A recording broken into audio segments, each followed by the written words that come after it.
Oil pulling அது எப்படி பண்ணுறது? காலையில் எழுந்ததும் எதுவும் சாப்பிடாமல் இதயம் வளர்த்தை வாயில ஊத்தி நல்லா கொப்பளிக்கணும், அப்புறம் அதை துப்பிடணும். இதுதான் ஆயில் புல்லிங்.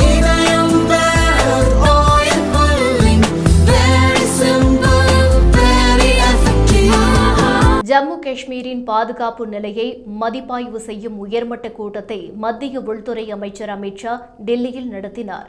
இந்த கூட்டத்தில் ஜம்மு காஷ்மீர் துணைநிலை ஆளுநர் மனோஜ் சின்ஹா, உள்துறை செயலர், உளவுத்துறை இயக்குநர், ராணுவ தலைமை தளபதி மற்றும் மாநிலத்தின் உயர் அதிகாரிகள் கலந்து கொண்டனர்.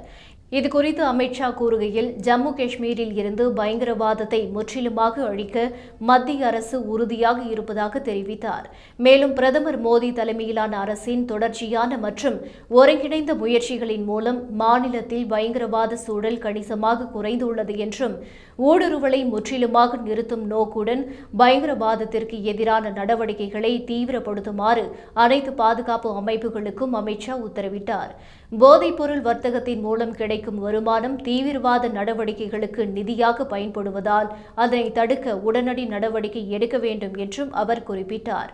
இதையடுத்து மத்திய குற்றவியல் சட்டங்களை சரியான நேரத்தில் செயல்படுத்துவதற்காக தடயவியல் அறிவியல் ஆய்வக பணிகளில் புதிய நியமனங்கள் மேற்கொள்ளப்பட வேண்டும் என்றும் அமித் ஷா தெரிவித்தார்.